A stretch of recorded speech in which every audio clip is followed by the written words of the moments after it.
¿Cómo están? Muy buenos días con todos y todas. Vamos a empezar este tema interesante, muy argumentativo, histórico, bastante, mucha información de lo que pasó en nuestro continente con el inicio de una filosofía en términos que hemos venido revisando a partir de cómo y cuándo se da una filosofía en Latinoamérica y el Perú, qué razones y qué objetivos perseguía. Vamos a analizar entonces a muchos autores y cualquier duda, pregunta, estoy para atenderlos.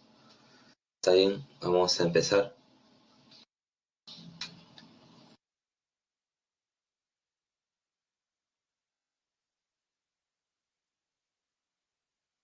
Y para entender el proceso del pensamiento filosófico en nuestro continente, siempre se empieza por este punto, por los dos problemas fundamentales, eh, porque ya hemos visto del inicio del ciclo que la filosofía empieza en Grecia, por las razones y factores que se les presentó, y poner de título filosofía en Latinoamérica y el Perú es bastante atrevido, ¿no? Se podría decir. Porque si hay una filosofía, habrá otras, esa es la pregunta. Bueno, entonces, estos dos problemas que están acá presentes señalan el camino, pues, el por qué se titula así el tema de hoy. Entonces, hay un primer problema, el problema del origen. Y hay posturas que se visualizan cuando se inicia la filosofía en Latinoamérica. Y primero, inicia antes la llegada de los españoles y dos, empieza después. Ese es el debate. Mm, Ahora, decir que antes la llegada de los españoles, es bastante eh, difícil de precisar. Cualquier eh, investigador especialista del área siempre tiene el riesgo de que su hipótesis no sea correcta porque no hay pruebas suficientes de que hubo un pensamiento filosófico ante la llegada de los españoles. Se supone, ¿no? Obviamente, que ha habido interrogantes, cuestionamientos sobre la vida y todos los temas fundamentales, ¿no?, que nos preguntamos. Pero no ha habido una presentación, un discurso en algún libro o, o hablado, ¿no?, así en términos de difusión oral. Mm, Se puede decir que ha habido, ¿no?, obviamente, ¿no?, eh, una cosmovisión de respeto a la naturaleza, de una ética, ¿no? Una ética donde todos los grupos humanos vivían en función a sus dioses y la naturaleza, respetando la naturaleza y viendo entre todos, ¿no? Pero un nivel de abstracción profundo como Heráclito, Parménides, ¿no? Entonces no se ha encontrado. Tal vez ha sido un pensamiento más práctico de nuestras culturas, ¿no? No solo digo la nuestra, sino también en Mesoamérica, ¿no? Un pensamiento más práctico, ético, ¿no?, de colaboración, cooperación, respeto a la naturaleza, a los dioses, pero no se ha llegado a plasmar eso en una escritura, ¿no?, y divulgarlo. Por eso quedan hipótesis nomás de eso.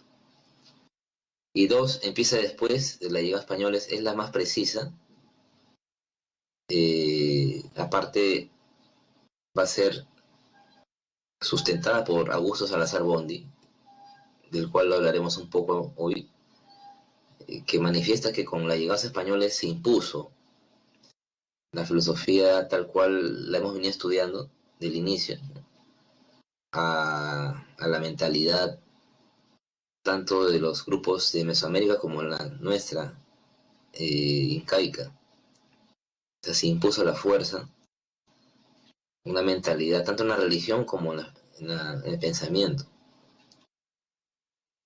Y de ahí por eso comienza con la escolástica, porque es el siglo XVI, XVII, XVI, que España atraviesa esa etapa y nos impone eso, ¿no? Y por ello la creación de escuelas, universidades, como centros de difusión.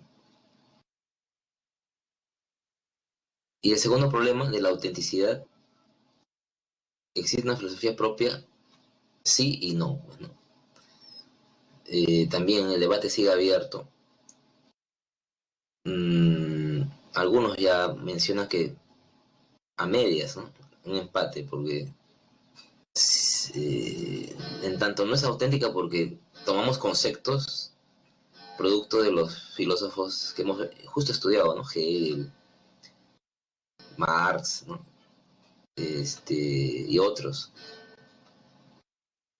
Pero sí es auténtico porque pensamos nuestra realidad, nuestros problemas, ajenos a los europeos y norteamericanos.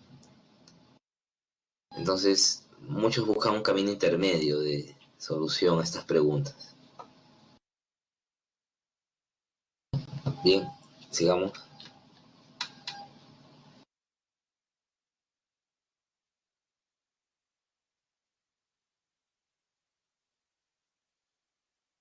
Entonces, para ampliar más el asunto, aquí está el problema. Ahora sí nos centramos en el uno, problema, el origen. ¿Cuándo comienza la filosofía? En Latinoamérica, el Perú, hay una etapa prefilosófica. Anterior a los españoles, predominó el mito del conocimiento técnico. Esa es la posición que más se divulga en la actualidad en los medios universitarios. Tanto Salazar Bondi, su discípula María Rivara de Tuesta también manifiesta esto, que había un pensamiento técnico, una cosmovisión, un pensamiento técnico, práctico, por la organización, ¿no? Por la organización de las culturas precolombinas, sobre todo las últimas predominantes, incaica, azteca, por ejemplo, ¿no? Que manejaban un territorio amplio, caminos, ¿no? Un control del pueblo, la religión, ¿no? Mitos de por medio, una ética también, ¿no? Eh, esas tres reglas, ¿no? Que se dice que fueron eh, sinónimo de reconocimiento uno y otro y respeto el Amaqueya, Mayú y Amazu, ¿no? Amazúa, eso, bueno, eh, también tiene un sentido ético, entonces son razones que llevan a pensar que hay una cosmovisión detrás, ¿no? O sea, no a un nivel de abstracción como los griegos, es cierto, pero con ese estilo de pensamiento lograron una convivencia, ¿no? Una convivencia, una tolerancia, ¿no? Porque eh, recordando esos imperios incaico, azteca, manejaban otros grupos dominados, pues, ¿no? De respeto y colaboración. Entonces había rituales, todo eso, pues, ¿no? Y una unidad, ¿no? Una unidad que buscaban que no se rompa la unidad, pues. Bueno, ahora, Salazar Bondi indica que, según su hipótesis, ¿no? Que que tal vez pudo haberse dado del mito a Logos, o sea, si no hubiera llegado la conquista en esa época o un poco después, no sé. Entonces, los españoles al llegar rompieron ese paso, dice Salazar. O sea, no hubo un mito a Logos, como vimos en los griegos, ¿no? Que de por sí van a razonar sus temas de la vida. Entonces, hay un corte, dice Salazar Bondi. Se va a poner ese corte acá, a ver, para que... Por ejemplo, esto es lo que vimos, ¿no? En la primera semana, un poco hablamos, ¿no? Del mito a Logos.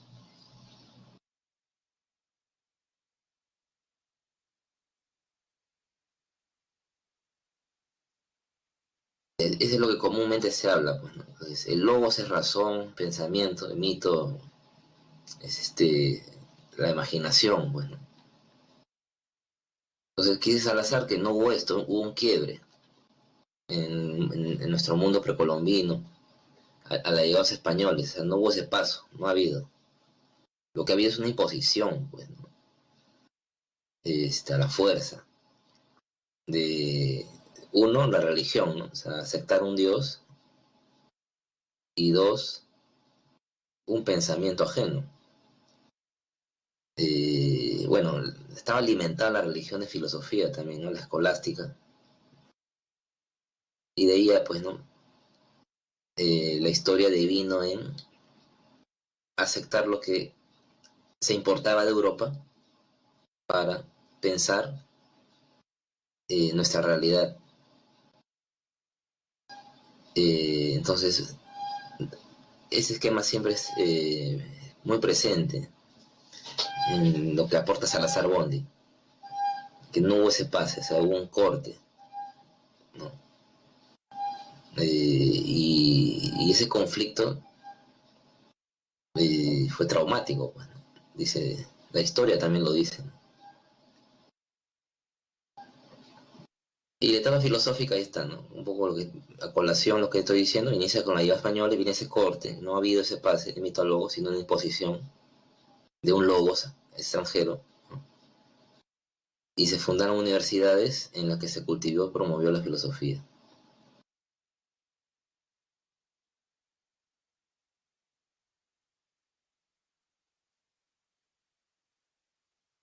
Y el tema está en función a presentación de etapas históricas,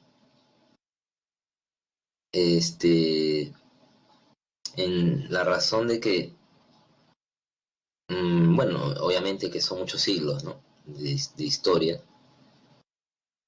Y estas etapas lo diseña Augusto Salazar Bondi, quizás el más destacado pensador de, de nuestra historia, por su originalidad, su aporte, ¿no? Y reconocimiento en Latinoamérica. Y él diseña estas etapas en su obra La filosofía en el Perú, y justo viene a colación de su hipótesis, ¿no? De que como no hubo ese pase de mito a logos, hubo el corte que les señalé, se impuso la mentalidad europea producto de ese siglo, pues siglo XVI, con lo que España se impone en nuestro continente y se da la escolástica, pues, ¿no?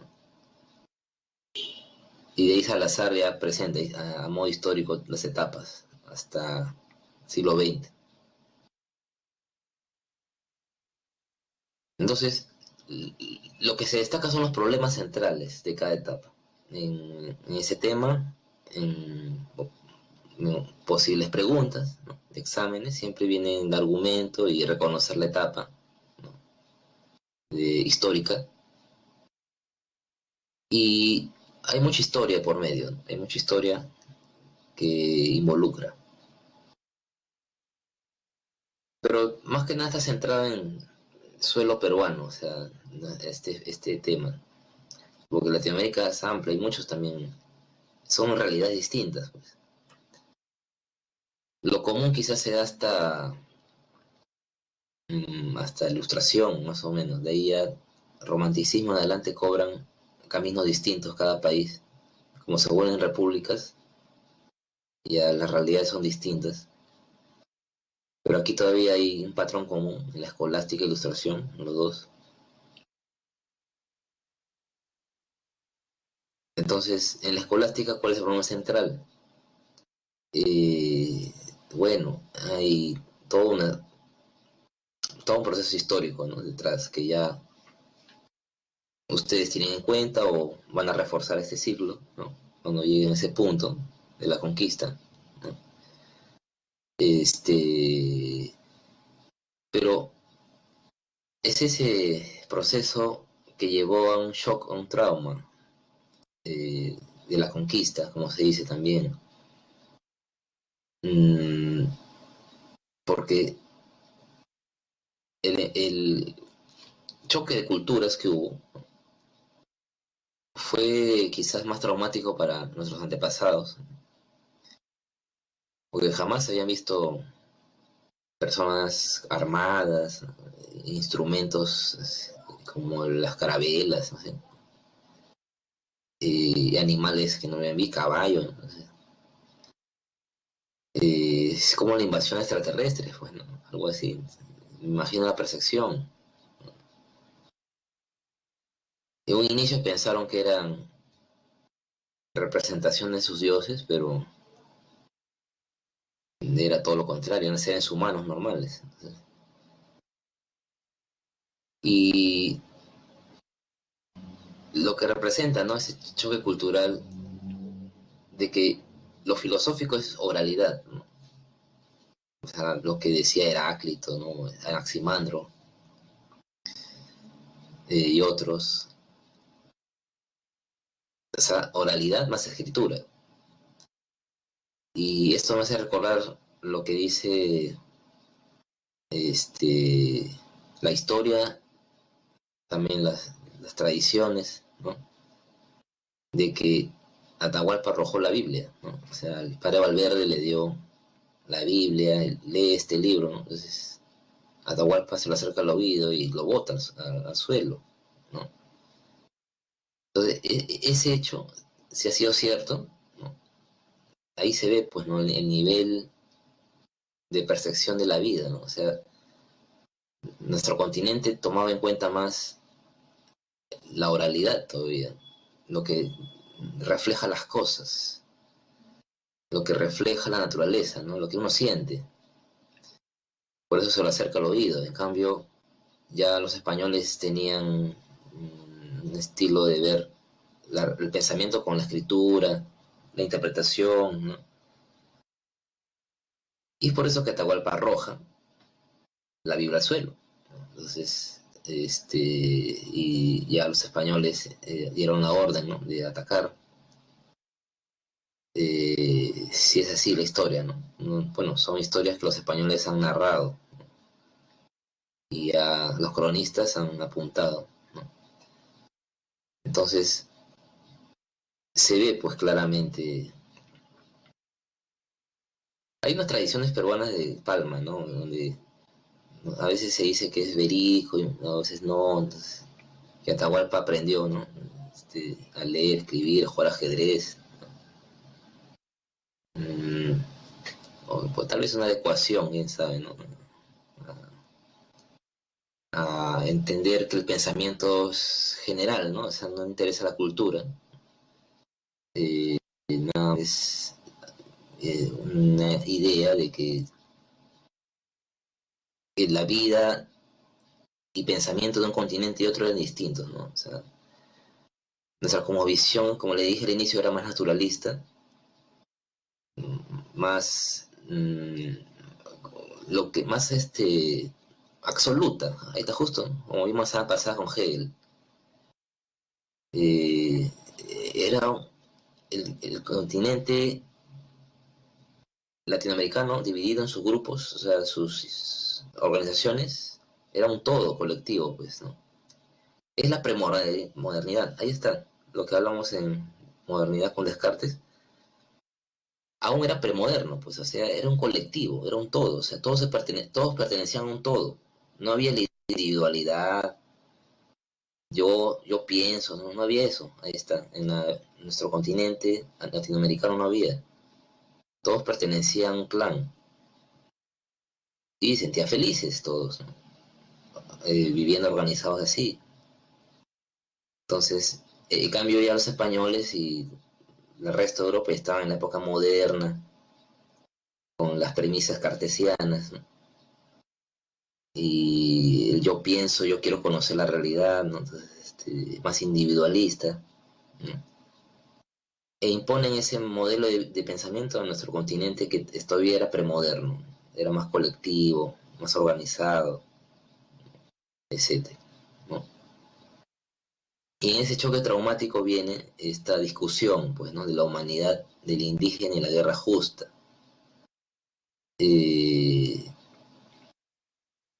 Al llegar a nuestro continente, ellos por ignorancia pensaban que llegaron a las Indias, claro, ¿no? Entonces, ellos querían llegar al revés, a las Indias, por todo el problema que hubo con el cierre de la frontera, creo, con los turcos. Entonces, pero se dieron cuenta que no era ese continente, era otro, y quedó las nuevas Indias, pues, ¿no? Un poco al inicio. De ahí viene ese término. Sí, un momento respondo a la pregunta, un poquito quiero terminar el argumento, porque es muy importante ver el inicio, ¿no? Un poco porque es parte de nuestra realidad, nuestra esencia latina, ¿no?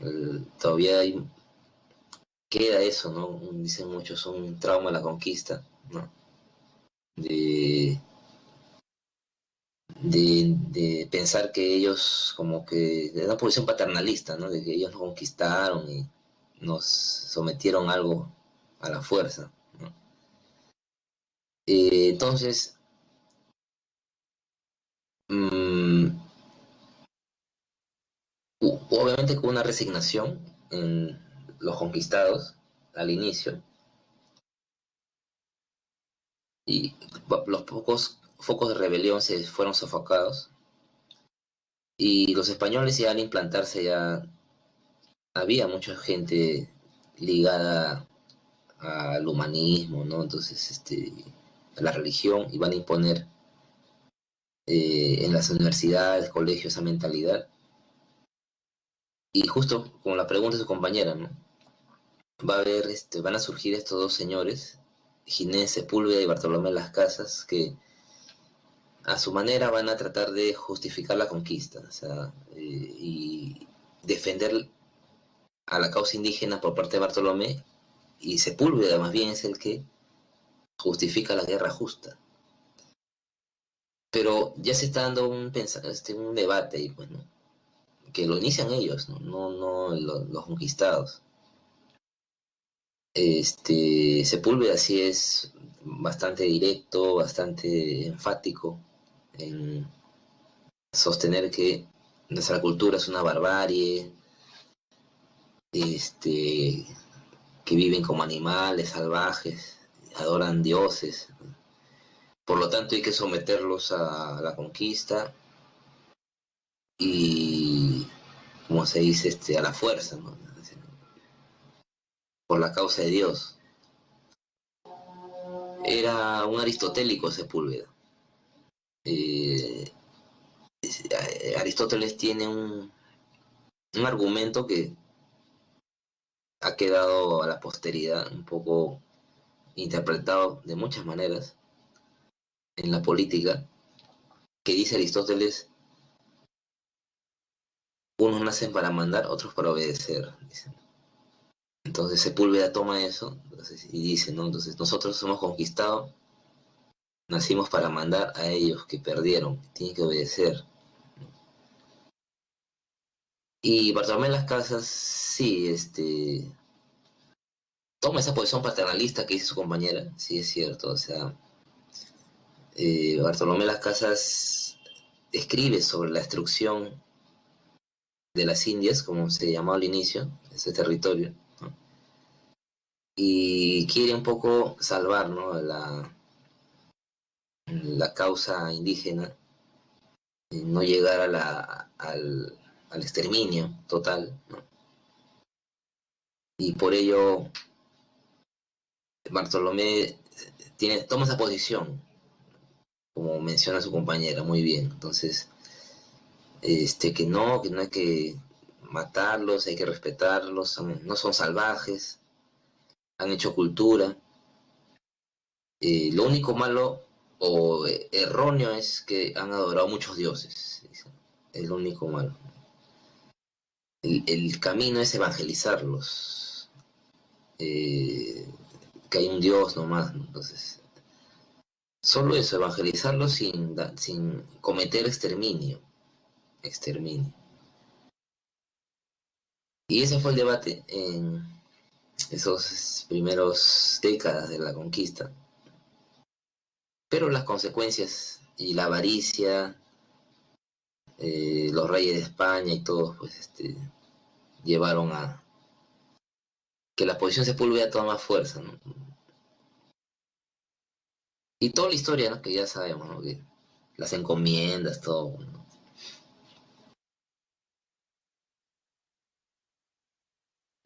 Dicen, etapa no tenía relación con la...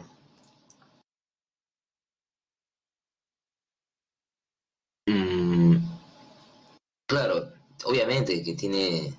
O sea, Sepúlveda era el ideólogo, pues, ¿no? Que justificaba la conquista, la guerra justa, Sepúlveda. Y esa posición va a ganar más fuerza por la avaricia. Era la época del mercantilismo, pues entonces van a saquear los metales a toda costa. Y España vive el siglo de oro, pues, ¿no? Entonces, de las casas, claro, defienden en cierta manera la causa indígena, pero más peso tiene la avaricia y Sepúlveda fue, ¿no? Un poco el que toma su posición más relevancia, ¿no? Para la mm, conquista española, pues, ¿no? Ya poco a poco ya las encomiendas, el virrey Toledo ya organiza mejor, ¿no? El virreinato, todo, pero eso pasa todavía después. Entonces, este tema es vital, en este punto. Aparte de lo otro que les dije, que se crean universidades, escuelas, ¿no? Salazar Bondi dice que esa etapa aún es imitativa. O sea, hay teólogos, hay humanistas como Espinosa, ¿no? Medrano, Juan Espinosa Medrano, este, y otros por ahí que comentan sobre los teólogos reconocidos, ¿no? O sea, sobre Tomás de Aquino, Agustín y otros, ¿no? O comentan pasajes de la Biblia, no hay más allá que o comentarios o esta disputa sobre la causa indígena y la guerra justa, ¿no? Por eso Salazar tiene esa posición de imitación, ¿no? De, no hay algo original todavía, acá todavía. Vamos a la ilustración, un poco para reflexionar los puntos importantes que me toca ampliar. Entonces, en el proceso histórico llega un momento ya en que el virreinato, ya las clases establecidas, muy marcadas esas clases, ¿no? Españoles, criollos, ¿no? Lo que viene, ¿no? En orden descendente. Eh, pero un hecho histórico que marcó la ilustración, o sea, para que se dé todo lo que se sabe, es la expulsión de los jesuitas en el siglo XVIII. Los motivos fueron económicos y todo, pero ese hecho un poco que marca que se cuestiona el dogma, pues, ¿no? O sea, los jesuitas reservaban mucho, cuidaban el legado escolástico y a sacarlos del camino un poco, que no era el objetivo del virreinato, ¿no? Era motivos económicos, pero indirectamente llevó a que la educación sea un poco más abierta más reflexiva, y, y se crea el nombre del Real Comitorio de San Carlos, pues, ¿no? Ese local que era un ex colegio jesuita, pero ahora toma otro nombre, ¿no? El Real Convictorio de San Carlos, que está ahorita es la Casona San Marcos, ¿no? Actualmente. Entonces va a tomar la dirección Toribio Rodríguez de Mendoza, y un gran prócer, considerado el Francis Bacon peruano, dicen muchos, porque va a promover la lectura y las ciencias en toda esa generación. O sea, va a hacer pedidos, ¿no? Con sus contactos de libros de Descartes, Luke y otros, de los ilustrados también franceses, de ciencia también, Galileo, Kepler, eh, Newton. Entonces, ya esta generación ya dejó atrás la escolástica. Las matemáticas ya se enseñan ya en San Marcos, cátedras de matemática. Y se da eso, una reflexión, ¿no? Sobre un cambio en la estructura política, social, cultural de América. Y de ahí toda la historia de los próceres, ¿no? De independencia, este, el club, la sociedad amante del país, el Mercurio peruano, ¿no? Y lo que lleva todo ello, ¿no? O sea, aparte del tema que está presente ahí, de independencia política, también hay un interés por las ciencias ahora ya. Ya un poco la escolástica, eh, como que se ve obsoleto, pues, ¿no? Ya había voces que en Europa ya estaban, pues, era ya 1830, ya estaban en un proceso económico nuevo, ¿no? Y aquí, por aquí todavía seguía un tanto detrás. Y de esa manera quieren impulsar la ciencia también. Ahí destaca Hipólito Unanue, por ejemplo, que en la política se habla mucho de él, ¿no? Su asesoramiento, ¿no? A los personajes de poder, porque era un erudito, pues, o sea, si bien Unanue era un poquito, ¿cómo se podría decir? Comodín, ¿no? Se adecuaba a cada persona, a cada virrey y después a los libertadores, ¿no? Pero era un hombre sabio, o sea, era geógrafo, político, jurista, médico. Y Unanue tuvo la opción de pedir al rey de entonces España que decrete que se cree un laboratorio, ya en funciones de biología, eh, laboratorios que no había, pues, ¿no? Y se da la firma el rey y se crea la Facultad de San Fernando. Entonces, Unanue fue promotor de los primeros laboratorios aquí en el Perú. Claro, Mel, claro, es el padre de medicina, su estatua está ahí en la Facultad de San Fernando. Aparte fue un erudito, como le digo, o sea, sabía mucho de política, de medicina, geografía, derecho, ¿no? Es que lo que pasa es que esas épocas, una persona intelectual era así, o sea, un hombre sabía de todo, de medicina, química, biología, matemáticas. Entonces era normal que una persona sea así, o sea, no es que nacía uno con un talento, ¿no? Claro, obviamente que hay una educación detrás, ¿no? Pero la curiosidad era habitual en ese entonces. Cualquier persona media para adelante, de intelecto, gustaba su curiosidad de conocer de todo. Entonces, Unanue como otros tenían esa visión de la vida.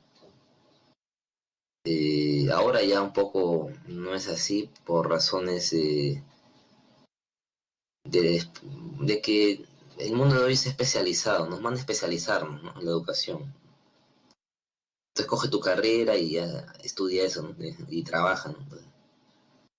Entonces ya este mundo es más especialización, ¿no? Un mundo donde lo que destaca es la producción de un sistema económico, ¿no? Entonces, pero esa época, no, pues esa época todo el mundo quería saber de todo, pues, ¿no? Y, y Unanue fue uno de ellos, pues, ¿no? Unanue tiene un libro famoso sobre los climas, cómo afecta al comportamiento del limeño. Eh, es justo, ¿no? El clima de la capital Lima es muy gris, normalmente, ¿no?, en otoño e invierno, entonces, y eso nos vuelve un poquito, como decía Unanue, nostálgicos, ¿no?, melancólicos, introvertidos. Entonces, un poco que Unanue tenía esa visión de la vida y el pensamiento, aunque si bien Unanue promovía las ciencias, él buscaba conciliar la ciencia con la religión. No, recuerden, la modernidad no rompió con Dios, para nada, entonces menos acá, pues, entonces era una copia, ¿no? Uno en sus escritos, en el Mercurio Peruano y otros artículos, ahí sugiere, ¿no?, que detrás de estas ciencias particulares está Dios presente, dice, bueno, que otorga la capacidad al ser humano de pensar las cosas, ¿no? Entonces, no, y eso, ¿no? O sea, nuestra tradición mental cultural no rompe con Dios hasta ahorita, entonces somos muy católicos, ¿no?, fervientes, ¿no? Y esa época aún más, pues, ¿no? Y entonces ya vino lo que vino, la independencia, ¿no? Y vamos a ver qué pasa.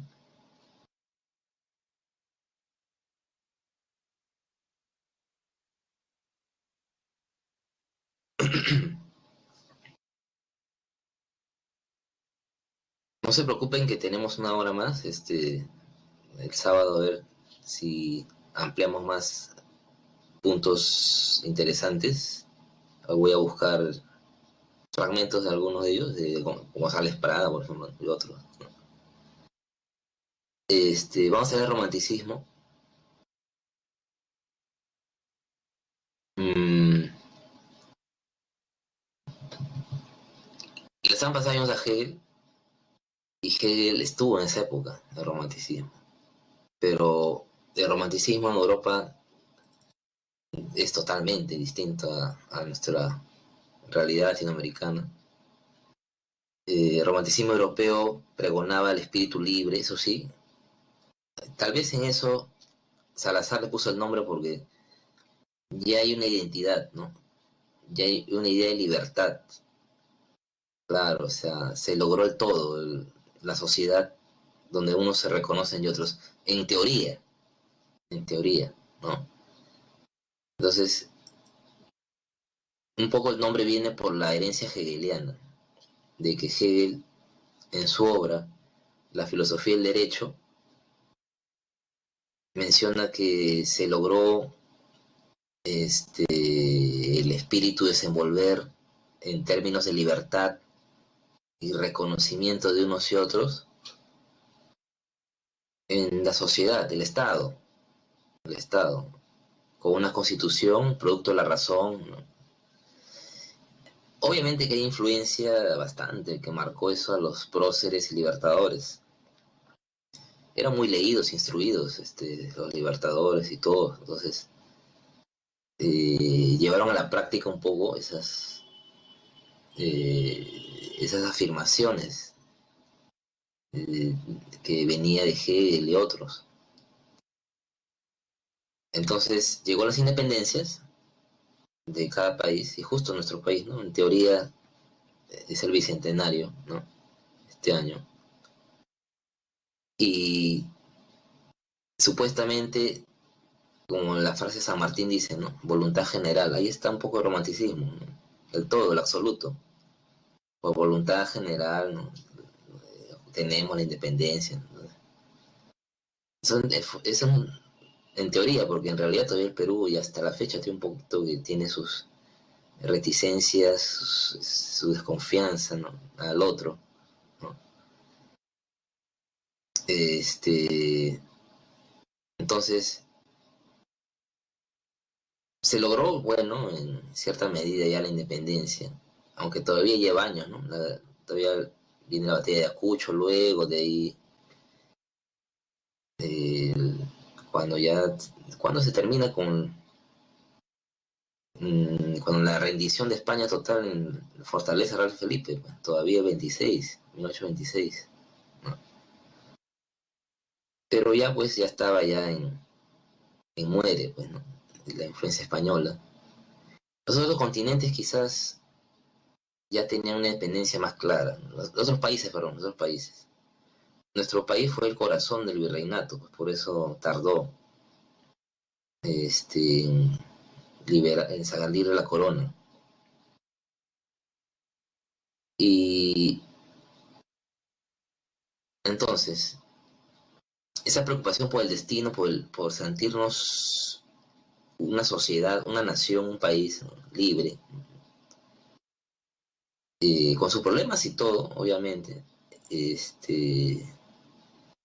se va a dar el inicio de la República, que, bueno, ya es un término, ya es un tema de historia, ¿no? Que ya su profesor le va a ampliar. El punto es que la República aún todavía tenía mucho de colonia, pues, ¿no? Entonces, ya es otro tema eso, ¿no? Pero a lo que vamos es que, a pesar de todo, ya España se va y el gobierno tiene que darse a partir de nuestra gente, ¿no? De las autoridades, con todo lo que se sabe, ¿no? El caudillismo militar y todo. ¿Y qué va a destacar en esa preocupación por nuestro destino, ¿no? De cada país? Los conservadores y liberales, ¿no?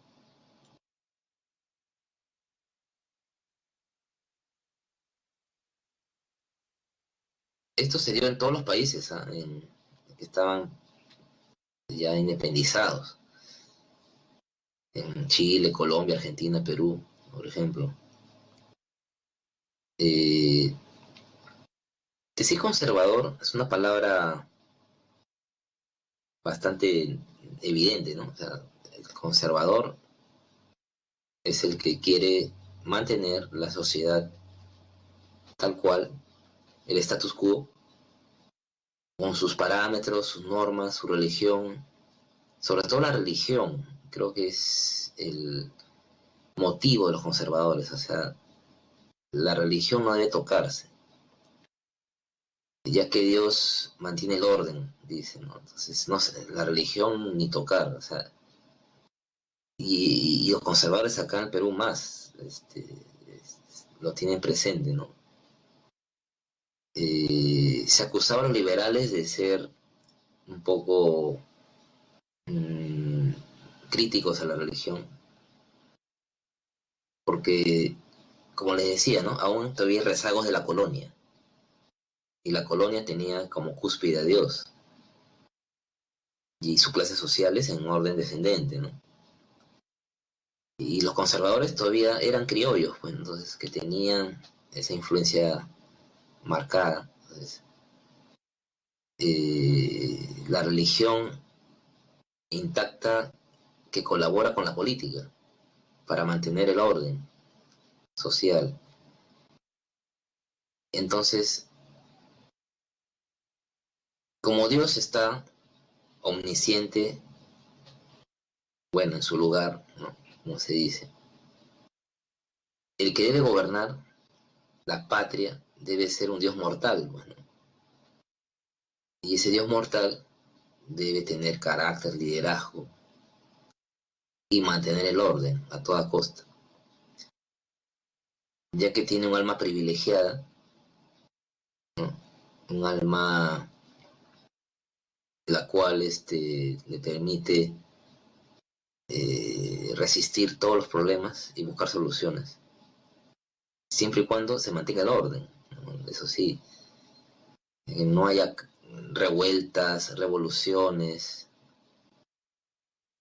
Eso sí, los conservadores no quieren eso, no quieren huelga, manifestaciones, reclamos, no quieren que todo se mantenga en su lugar.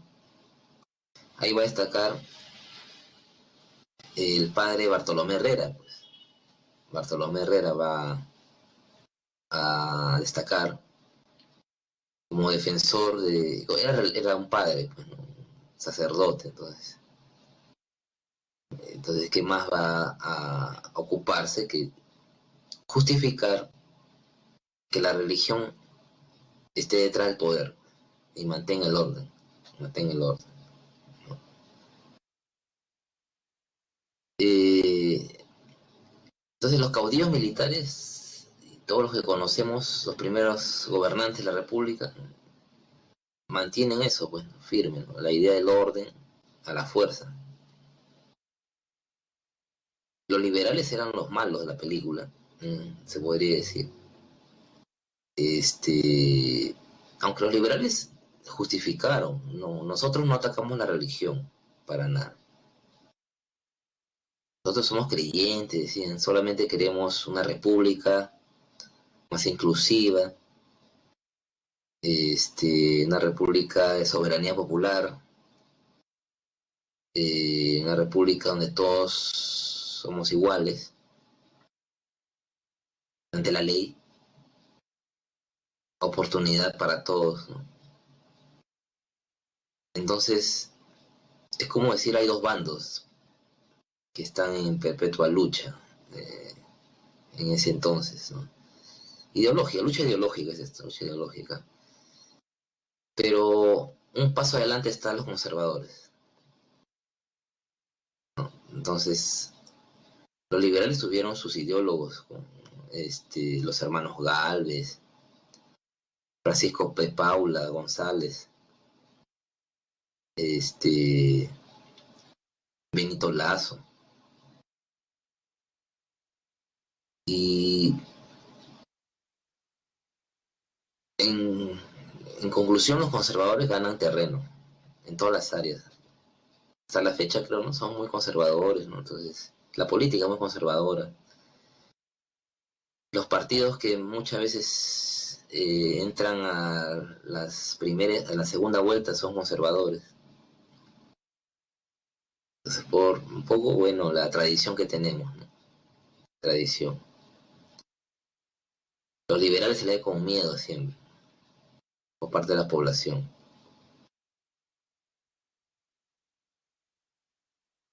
El positivismo. Acá terminamos un poco para el día sábado profundizarlo más. Justo con González Prada quería iniciar el sábado con un poco de argumentos, ¿no? De por qué justifica el positivismo. González Prada es para Salazar Bondi, creo, el inicio, la luz de un pensamiento más original, un pensamiento donde ya se deja atrás rezagos de la colonia, rezagos de la influencia marcada al pie, ¿no? Al pie de la letra de Europa. Claro, obviamente la imitación está presente, ¿no? O sea, si se dice positivismo porque se toma en cuenta lo que dice Comte, lo que vimos la semana pasada, señor Comte. Pero ya González Prada aúna de manera más clara a los problemas propios ya de nuestra nación. Eso es lo que destaca Salazar Bondi, de que ya se podría decir con nombre y apellido, aquí ya hay un pensamiento que ya quiere pensar América, quiere pensar la realidad, sobre todo peruano, sobre todo peruano. Entonces, González Prada es clarísimo en denunciar todo lo que pasó en la Guerra del Pacífico, ¿no? Las causas, motivos, ¿no? Por qué perdimos, ¿no? Y González Prada es claro y dice, ¿no? El Perú estaba aún falto de unidad, había mucha división social, cada uno defendía sus tierras, sus propósitos, no había una defensa a la patria en sí, pues, ¿no? Y qué falta de educación, no iba a decir, ¿no? Y hay que dar soluciones, pues, ¿no? Porque el problema ha sido grave. O sea, no ha habido educación inclusiva, solo se han educado la gente aristocrática, ¿no? Y el pueblo ignorante no sabe qué es su país, ¿no? O sea, no tienen educación cívica, se podría decir, ¿no? O sea, cómo defender algo que no amas. El que ama su patria lo defiende con su vida, con razón, pues. Entonces, eso se enseña en la escuela, desde que somos infantes. Entonces, en esa época, algunos ni estudiaban, entonces, pocos se educaban. Y González Prada es claro, ¿no? Y denuncia eso mucho en sus obras. ¿Y qué soluciones da? Promover la ciencia, la educación científica, dejar atrás la teología, la escolástica, dicen, ¿no? Ese retraso, ¿no? Es un sinsentido decir eso. Entonces, González Prada da una solución práctica, inmediata, o sea, progresar a base de una educación científica, dejar a un lado las humanidades que supuestamente no han dado solución, ¿no? Se podría decir, ¿no? A una idea de patria y progreso. Bueno, González Prada es un autor que también el problema es que no tiene una unidad, o sea, parece por momentos que se defiende esto, pero también, como podría decirles, ocupa muchos puntos a la vez. Esto de promover la educación científica es una parte de muchas soluciones que quiere dar al respecto. Este, Bien, le voy a dar las claves por si acaso y el sábado terminamos la historia. Estamos a la mitad de la historia.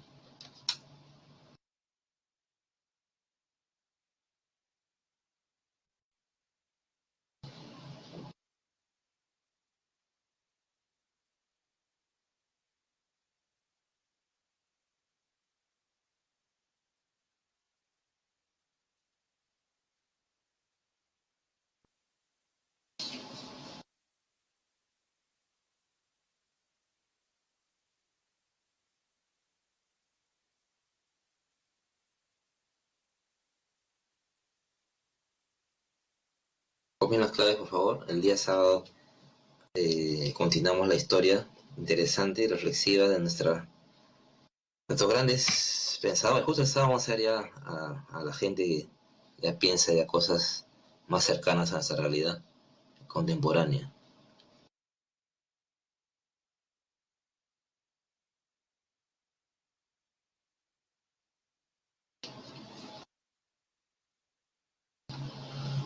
Bien, entonces me voy despidiendo. Espero les haya agradado la clase de hoy. Muy histórica, pero da que pensar, ¿no? Mucho de nuestra realidad, de nuestro pasado. Cuídense mucho, ¿eh? Gracias y que tengan super semanas. El sábado los veo. Cuídense, gracias. Nos vemos.